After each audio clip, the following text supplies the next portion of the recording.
তারপর ডন প্রশ্ন করছে 4.5, পিরামিডের আকার কি দীক্ষার কার্যকারিতার জন্য গুরুত্বপূর্ণ? মানে পিরামিডের যে আকারগুলি, আকৃতিগুলি, এগুলো কি দীক্ষার জন্য আ অ খুবই প্রয়োজন? প্রতিটি আকারের পিরামিডেরই বুদ্ধিমান অসীমের শক্তি প্রবাহের নিজস্ব একটি কেন্দ্রবিন্দু রয়েছে। বলছে যে প্রত্যেক প্রকার বা প্রত্যেক আকারের যে পিরামিডগুলি আছে, সেখানেই উম অসীম বুদ্ধিমান এর শক্তির একটি নিজস্ব প্রবাহ থাকে এবং কেন্দ্রবিন্দু থাকে।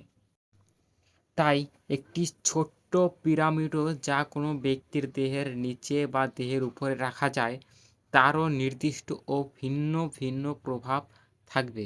মানে বলছে যে ত্রিভুজের ত্রিভুজের আকৃতিটাই এমন, যেটা কোনো অ অসীম স্রষ্টার, অসীম বুদ্ধিমানের একটা প্রভাব তার মধ্যে থাকে। সেটা যদি যতই ছোট ত্রিভুজই হোক না কেন, সেটা একটা মানুষের বা একটা জীবের উপরে রাখা হোক বা নিচে রাখা হোক, সেটা একটা প্রভাব ফেলতেই পারে। এই প্রভাব নির্ভর করবে দেহটি বুদ্ধিমান অসীমের প্রবেশবিন্দুর তুলনায় কোথায় অবস্থান করছে তার উপর।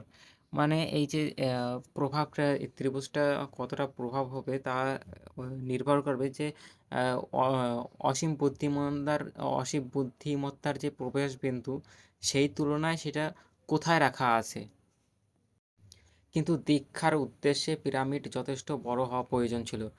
তাই রা বলছেন যে যেহেতু আমরা আ দীক্ষা দেওয়ার জন্য উদ্দেশ্য নিয়ে আমরা পিরামিড তৈরি করছিলাম, তার জন্য আমাদের যে পিরামিড তৈরি করেছিলাম তা একটু বড় করে তৈরি করা প্রয়োজন পড়েছে।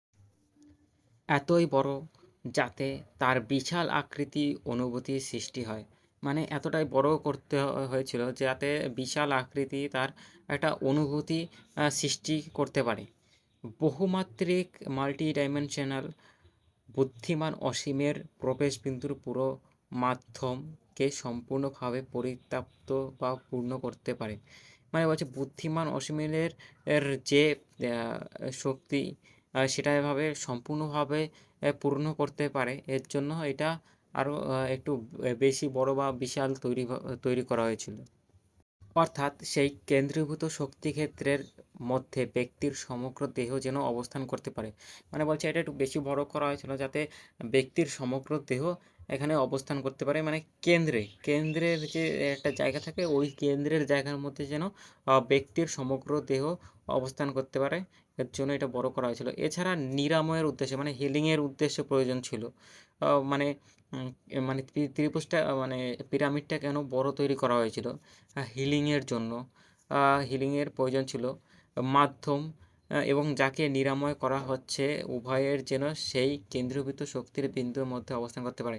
মানে বলছেন যে পিরামিডের যে কেন্দ্র, যে শক্তির কেন্দ্র, সেই শক্তি কেন্দ্রর মধ্যে যাকে হিলিং দিচ্ছে বা যাকে নিরাময়ের পদ্ধতি দিচ্ছে এবং যে দিচ্ছে, দুজনেই যাতে কেন্দ্রের মধ্যে অবস্থান করতে পারে, তার জন্য এই ত্রিভুজটা বা এই পিরামিডটা এত বড় তৈরি করা হয়েছিল।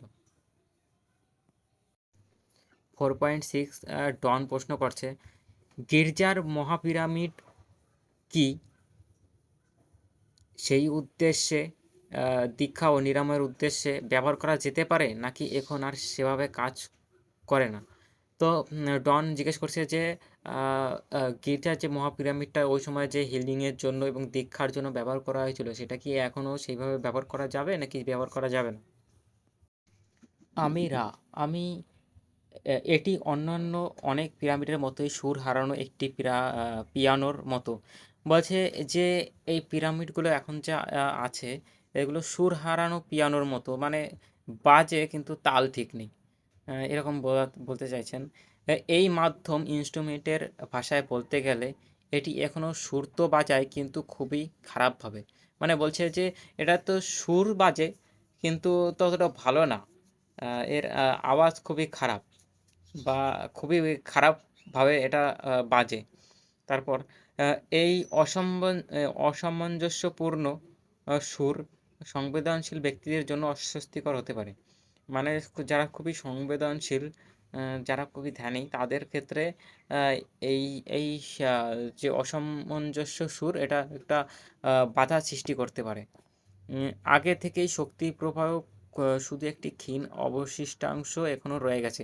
মানে আগে যেভাবে শক্তির প্রবাহ ছিল তার তুলনায় এখন অনেক ক্ষীণ বা কম বা খুবই অল্প পরিমাণে সেই শক্তি এখন অবশিষ্ট আছে। এর কারণ হলো শক্তি প্রবাহের কেন্দ্রবিন্দুগুলো অবস্থান পরিবর্তন হয়ে গেছে। এর কারণরা বলছেন যে শক্তি প্রবাহের যে কেন্দ্রবিন্দু ছিল না, সেগুলো পরিবর্তন হয়ে গেছে। আর এই পরিবর্তনের কারণ দুটি। রা বলছে এই পরিবর্তনের কারণ দুটি। কি কি? এক হচ্ছে তোমাদের গ্রহের তড়িৎ চুম্বক ক্ষেত্রের পরিবর্তন, ইলেকট্রোম্যাগনেটিক ফিল্ডের পরিবর্তন। তাই প্রথম কারণ কি, যে তড়িৎ চুম্বকীয় যে ক্ষেত্র, সেটা তার কিছুটা পরিবর্তন হয়েছে, যার কারণে সেই সময়ে যেভাবে পিরামিডটা তৈরি করা হয়েছিল সেই সময়ের তড়িৎ ক্ষেত্র ফিল্ড থেকে তৈরি করা হয়েছিল, যাতে সঠিকভাবে সব ভাবে ঠিকঠাকভাবে মেপে তৈরি করা হয়েছিল, যাতে শক্তি ক্ষেত্রগুলো সঠিকভাবে গ্রহণ করতে পারে। কিন্তু এখন তড়িৎ ক্ষেত্র বল বা ইলেকট্রোম্যাগনেটিক ফিল্ড পরিবর্তনের ফলে সেখানে খুবই কম শক্তি বা এনার্জি সেইভাবে স্টোর করতে পারছে বা ঠিকঠাকভাবে কাজ করছে না। আর দ্বিতীয় কারণ, এবং এমন ব্যক্তিদের অসামঞ্জস্যপূর্ণ কম্পাঙ্ক যারা এই দীক্ষা নিরাময়ের স্থানে কম সহানুভূতিশীল ও স্বার্থপর উদ্দেশ্যে ব্যবহার করা হয়েছে। আর দ্বিতীয় কারণ কি হচ্ছে গিয়ে, এটা অনেকভাবে খারাপ লোকেরা, খারাপ মনোভাবে এবং খারাপ মনের চিন্তা লোকজন এখানে এসে এই পিরামিডগুলো ব্যবহার করেছে এই দুটো কারণে। এক হচ্ছে গিয়ে ম্যাগনেটিক ফিল্ডের কারণে, যেটা পরিবর্তন হয়ে গেছে। আর দ্বিতীয় হচ্ছে গিয়ে খারাপ মনের লোক ও খারাপ লোকগুলো নিজের স্বার্থের জন্য এই পিরামিডগুলো ব্যবহার করেছে। এই দুটো কারণে এখন সেখানে খুবই ক্ষীণ বা অবশিষ্ট অংশ এনার্জি আছে। প্রশ্নকারী ডন 4.7। তো ডন প্রশ্ন করছে, বর্তমানে আমাদের হাতে যে উপকরণ ম্যাটেরিয়ালস রয়েছে তা ব্যবহার করে কি একটি পিরামিড তৈরি করা, সঠিকভাবে তার অবস্থান নির্ধারণ করা এবং আগের মতো ব্যবহার করা কি সম্ভব? তো ডন জিজ্ঞেস করছে যে আমাদের যে পদার্থগুলো বা জিনিসপত্রগুলো আছে, এর থেকে কি আমরা একটা ত্রিভুজ বানাতে পারি এবং সেটা সঠিকভাবে সঠিক জায়গায় রেখে আমরা কি সেইভাবে সঠিকভাবে ব্যবহার করতে পারি? এটা কি সম্ভব ব্যবহার? আমিরা, তোমাদের পক্ষে একটি পিরামিড নির্মাণ করা সম্পূর্ণ সম্ভব। তো রা বলছেন তোমরা একটা পিরামিড সম্পূর্ণভাবে তৈরি করতে পারো। কোন উপাদান দিয়ে এটি তৈরি করা হচ্ছে সেটি গুরুত্বপূর্ণ নয়। তো রা বলছেন যে তোমরা এই পিরামিডটা কোন উপাদান দিয়ে তৈরি করছো সেটা খুব একটা গুরুত্বপূর্ণ নয়, বরং গুরুত্বপূর্ণ হলো এর সময় স্থান সংক্রান্ত সঠিক অনুপাত। তো রা বলছেন যে এটার সবচেয়ে গুরুত্বপূর্ণ বিষয় হলো এটা সময় আর স্থান সঠিকভাবে অনুপাত করা। তারপরে বলছেন, তবে এই পিরামিডকে দীক্ষা বা নিরাময়ের জন্য বা হিলিংয়ের জন্য ব্যবহার করা যাবে কি না তা সম্পূর্ণভাবে নির্ভর করে মাধ্যমগুলোর অভ্যন্তরীণ শৃঙ্খলার ওপর যারা এই কাজ করার চেষ্টা করছে। মানে উনি বলছেন, রা বলছেন যে এই দীক্ষা নেওয়ার ক্ষেত্রে এবং হিলিংয়ের ক্ষেত্রে বা নিরাময়ের ক্ষেত্রে যদি তুমি এটাকে ব্যবহার করতে চাও, তাহলে এটা উপাদানের উপর নির্ভর করে না, নির্ভর করে হচ্ছে গিয়ে মাধ্যমের উপর এবং অভ্যন্তরীণ শৃঙ্খলার উপর, নিজেদের উপর শৃঙ্খলার উপর, এবং যারা এই কাজটা করছে, মানে যারা এটা এই হিলিংটা করবে বা করছে, যারা এটা ব্যবহার করছে তাদের উপর বেশি নির্ভর করবে। তো ডন প্রশ্ন করছেন 4.8, তাহলে আমার প্রশ্ন হলো, বর্তমানে কি পৃথিবীতে এমন কোনো মানুষ আছেন যাদের মধ্যে এই প্রয়োজনীয় অভ্যন্তরীণ শৃঙ্খলা রয়েছে? তো ডন জিজ্ঞেস করছে তাকে, বর্তমানে কি এমন কোনো মানুষ আছে যার মধ্যে এই অভ্যন্তরীণ শৃঙ্খলা আছে যে এই পিরামিডগুলো ব্যবহার করতে পারবে?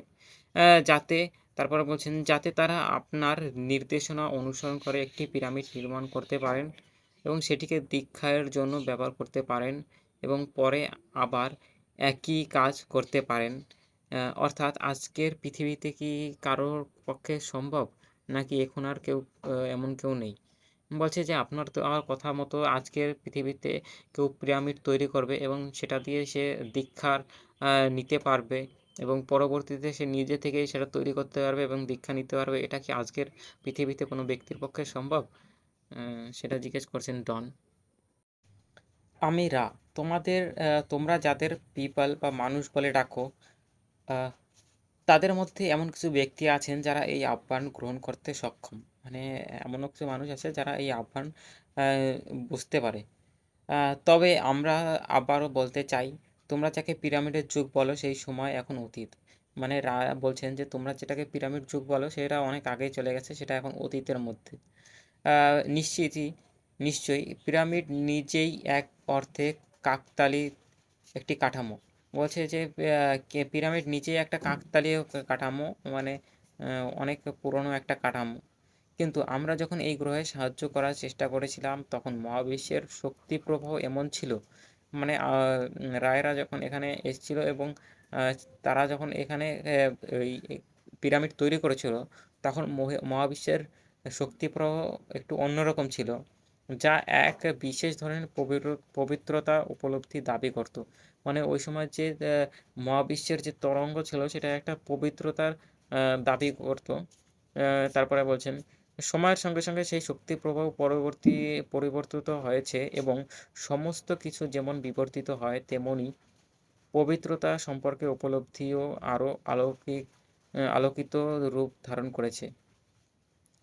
তো বলছেন যে সময়ের সম্বন্ধে সময়ের সঙ্গে সঙ্গে পবিত্রতা সম্পর্কে উপলব্ধি আরও আলোকিত ও রূপ ধারণ করেছে। উম, তারপর বলছেন, তাই বর্তমানে তোমাদের মধ্যে এমন কিছু মানুষ আছে যাদের পবিত্রতা ইতিমধ্যেই বুদ্ধিমান অসীমের সঙ্গে একত্ব।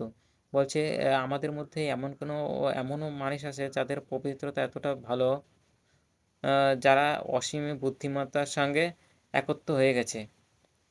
এমন অবস্থায় কোনো পিরামিড বা বিশেষ কাঠামো ব্যবহার না করেও বলছে এইরকম তোমরা যখন এখন অবস্থান করছো এই সময় পিরামিড বা বিশেষ বিশেষ কোনো কাঠামো ব্যবহার না করেও একজন নিরাময়কারী, মানে একজন হিলার, যে হিলিং দেয়, একজন পেশেন্টকে নিরাময় লাভ করতে পারেন, মানে একজন পেশেন্টকে হিলিং করতে পারেন বা তার রোগ নিরাময় করতে পারেন আহ, বিনা পিরামিডকে, মানে আহ, পিরামিড ব্যবহার না করে তারা এটা করতে পারেন বর্তমান সময়ে। আমরা কি এই বিষয়ে আরও কোনো নির্দিষ্ট প্রশ্নের উত্তর দিতে পারি? তো বলছেন এই বিষয়ে কি আর কোনো প্রশ্ন আছে, তাহলে তারও উত্তর দেবো।